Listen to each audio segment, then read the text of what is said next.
त्यांना घरात घुसघुस आणायचं, त्यांना घरात घुसघुस आणायचं, त्यांना घरात घुसघुस आणायचं. जर इथून पुढे यांनी लोकांना आता त्रास दिला, जे देशमुख कुटुंबीय आहेत त्यांना धक्का जरी लागला तर धनंजय मुंडेंना रस्त्यावर फिरू देणार नाही असा इशारा मनोज जरांगेंनी दिला आहे. तर काय त्याच्या डोक्यात फरक पडलाय, डोक्यात फरक पडलाय, डोक्यात फरक पडलाय. पण तो वैफल्यग्रस्त झालाय. त्याच्या बोलण्याकडे कोणी लक्ष देऊ नका. तुम्ही मीडियावाल्यांनी त्याला उचललाय. त्याला काय काय राज्य सरकार तुम्ही पाटलांची आखीच काढली काय ठेवलीच नाही. थोडी पातळी ठेवायला पाहिजे ना. मग मनोज जरांगे पाटील ऐका, जरा सुधरा. आणि वेळ नाही गेलेली. आपण पहिल्यापासून तेच केलंय. पाठीमागे आरक्षण मागताना पण तेच केलंय. बालिशपणा दाखवलाय.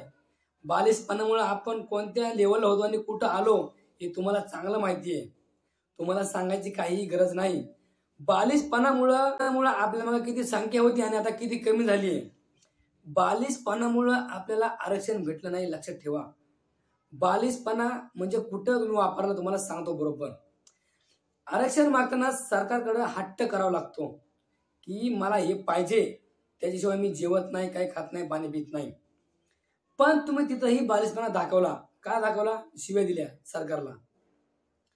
बालिशपणामुळे तुम्ही सरकारला शिव्या दिल्या आणि तिथं तुमचा बालिशपणा बाहेर पडला.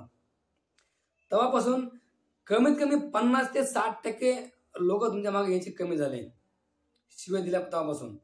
बालिशपणामुळे एवढी वाट लागली. बालिशपणामुळे आता पण तेच चाललंय. आता तुम्ही काय म्हणले, घरात घुसू घुसू मारू. सोपं नाही साहेब हे. तुम्ही जे बोलता ना ते स्वतः तुमचं नाव स्वतः तुम्हीच खराब करताय. त्यामध्ये आमचा लॉस नाही किंवा त्यांचा लॉस नाही. त्यामध्ये लॉस फक्त तुमचा आहे. त्यामुळं टाइम नाही संपलेला. आता थोडं सुधरा. स्वतः मला वैयक्तिक असं वाटतं की त्या आरोपीला फाशीची शिक्षा 100% व्हायला पाहिजे. माणूस गेलाय, एक माणूस मेलाय. हे नॉर्मल नाहीये, हे समजते आम्हाला. पण तुमची भाषा, तुमची बोलण्याची पद्धत, तुमची बोलण्याची स्टाईल थोडी चेंज करा, तरच आपल्या साईडने निकाल लागेल.